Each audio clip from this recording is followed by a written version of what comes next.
Imagine trying to tell CNN and NBC and ABC that their country doesn't exist anymore, that it hasn't for 8 years, and they're just really bad journalists. Isn't that funny? So I have to be the bearer of bad news. Sorry, guys. Yeah, everyone's bad at their job now. So uh, I brought down presidents, Supreme Court justices. I brought down the FBI. I brought down the military. I brought down all the governors. You know why? Because they're all dumb and they're inept. They don't know how to do their jobs. No matter what vector of government it is, they don't know how to do their job, right? They don't know what they're doing. So I have to come in and tell you after 250 years that for the entire duration of the United States, that you didn't know how to do your jobs because cops still blow people's brains out, because you still allow execution and abortion. And when you do that, that lets me start a new country like I did 8 years ago. So it's pretty funny. You could go headstrong right into World War III and you'd still be ignoring my generation because you like your power, right? Power you should not have. And the United States is putting my continent in danger. It's a one nation continent now in 2022. And I command every military in the world. I lead the world science community in the first Noocracy republic. So what this means is rule by intelligence. If you take any group at random, they'll vote for a leader determined by intelligence rather than one determined by popularity. So all your elections are over. Do you see? If you understand that, the Noocracy has been born, and it is replacing democracy because that's what the democracy voted for. So trying to explain this to a journalist, you know,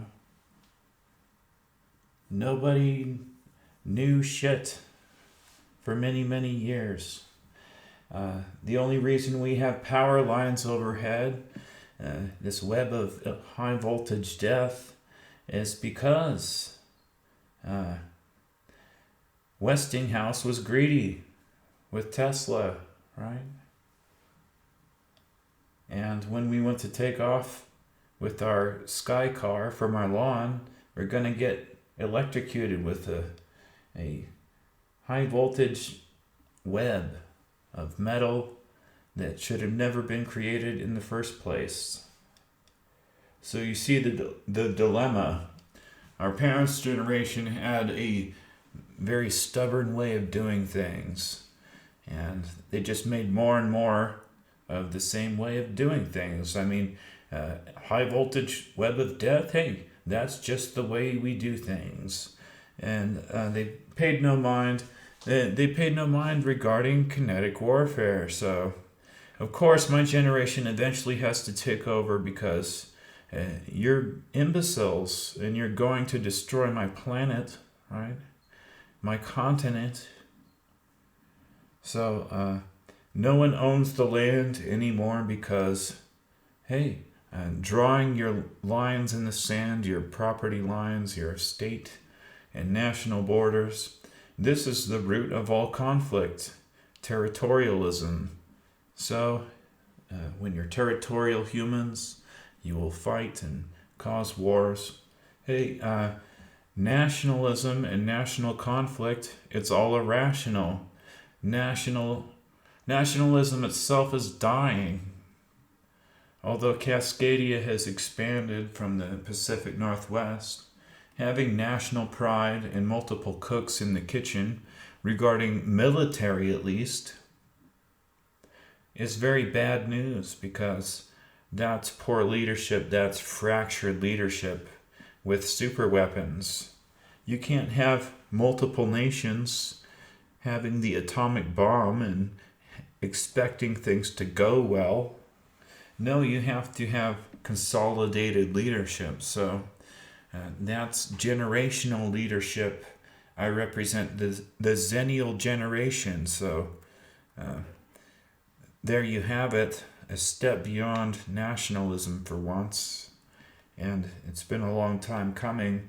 You know, the United States, just like I said, for 250 years, they've been allowing death and acclimating death when they shouldn't have. And Jefferson said that it's important to educate the public, as that is the only sure path to having liberty. And what has become of liberty in the United States, you can see over the last 8 years, it's been damage control and anything but preserving your liberty. It's been more and more draconian and more tyrannical. Would the founders recognize a nation where they have mandated vaccines?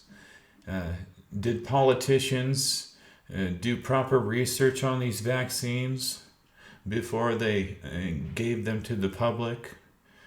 They contain 9 ingredients that should not be in the human body. Things like sorbate 80, attributed to sterility. So when you get sterility involved, I come to attention. It gets my attention. If Joe Biden gets my continent in danger regarding ecological terrorism, that gets my attention, right? With the sabotage of the Nord pipeline. At this point, Joe Biden must resign as he puts my continent in danger.